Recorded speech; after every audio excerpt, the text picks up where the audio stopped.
जय श्री राम, जय बागेश्वर धाम। अभी अभी पूज्य सरकार के माता पिता पहुंचे नवलगांव नरसिंहपुर में श्री हनुमंत कथा को श्रवण करने के लिए। तो वीडियो के एंड तक बने रहे, संपूर्ण जानकारी मैं आपको इसी वीडियो में बताऊंगा। तो जैसा कि आप सभी भक्तों को पता है कि श्री हनुमंत कथा का आज तीसरा दिन था और आज दिव्य दरबार भी लगा। सभी भक्तों की अर्जियां लगी, सामूहिक अर्जी भी पूज्य सरकार ने लगाई और अचानक पूज्य सरकार के माता पिता वह नवलगांव नरसिंहपुर में पहुंच गए। तो वह सभी अचंभित रह गए कि पूज्य सरकार के माता और पिता अर्थात क्यों पहुंचे, वह क्या इतना अचाकमत कार्य आ गया कि पूज्य सरकार के माता पिता इस तरीके से पहुंच गए। तो पूज्य सरकार भी वह चकित रह गए और बागेश्वर धाम सरकार की श्री हनुमंत कथा को काफी वह भक्त दूर दराजों से आए हुए थे, जो वह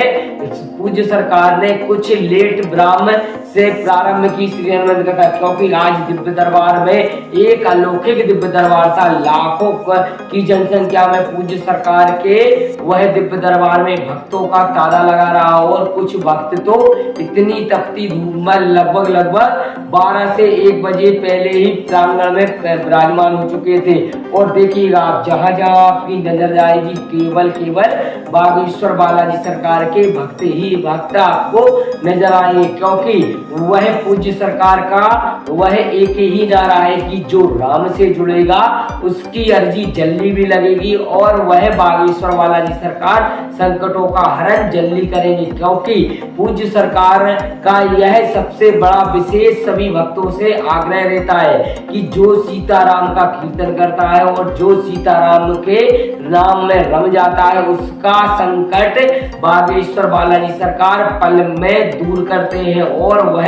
इस तरीके से पूज्य सरकार ने सभी को उद्बोधन दे रहे थे। तो इस वह अचानक वह उनके पूज्य माताजी पिताजी पहुंचे तो वह भी देखकर आश्चर्य हो गए और वह पर सभी का बंधन अभिनंदन करने लगे और पूज्य सरकार भी अपनी माता पिता का वह बंधन करने लगे, क्योंकि सबसे पहले माता पिता और गुरु ये तीन आते हैं सर्वप्रथम, इसके बाद आते हैं परमेश्वर परमात्मा श्री साक्षात्कार श्री रामचंद्र भगवान, क्योंकि वह सबसे पहले माता और पिता को चरण वंदित करने के बाद ही वह पूज्य सरकार अपनी आगे प्रतिक्रिया बढ़ाते हैं और वह सभी को उसे उद्देश्य पर जोड़ रहे हैं जो रामलला सरकार से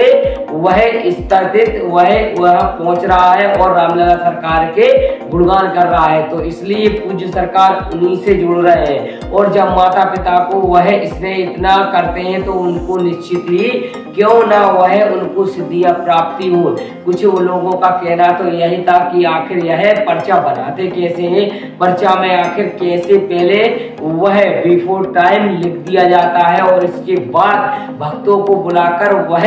तमाम जो टिप्पणियां वह करते हैं वह उनको पहले सभी को सुनाया जाता है, इसके बाद पर्चा में वह लिखित पूज्य सरकार सभी को बताते हैं। तो माता पिता को वह देखकर आश्चर्यचकित हुए पूज्य सरकार और वह बिठालकर श्री हनुमंत कथा को, क्योंकि काफी वह श्रोता है दोनों माता पिता, तो श्री हनुमंत कथा का वह रसपान और वह सभी को हनुमंत कथा का इस भव सागर से पार करने का मार्ग वह उद्बोधन उपदेश देने लगे और सभी भक्तों से एक ही नारा कहते हैं कि केवल राम नाम जपो, राम नाम जपने से ही आपका तरन तारण होगा।